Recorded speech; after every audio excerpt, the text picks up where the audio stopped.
After playing an early version of this game based on the upcoming movie, it'd be easy to think the hero, Beowolf, may suffer from a bit of an identity crisis.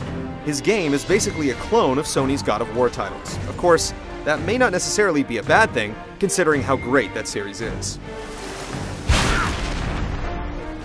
Beowolf is shaping up to be your basic hack-and-slash third-person action game, with all the cinematic trappings that have become the norm in this genre ever since EA released its first Lord of the Rings game.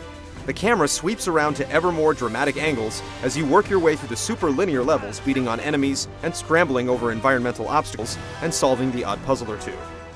The fighting system in Beowolf is fairly straightforward. You'll spend a lot of time doing standard 2-button combos against all sorts of enemies.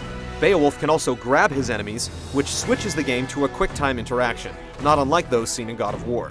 In this early version of the game, those button-pressing segments have some brutal timing requirements, but there's plenty of time for this sort of thing to be tweaked before the game's released.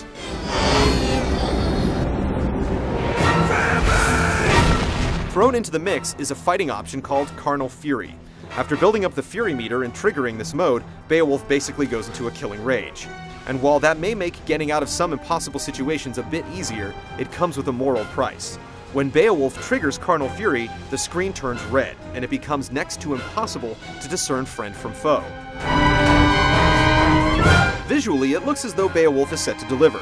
Just seeing the giant sea serpents gliding silently through the water in the opening level is enough to tell you that the production values of the game are generally excellent. The only snag in this preview copy is the animation.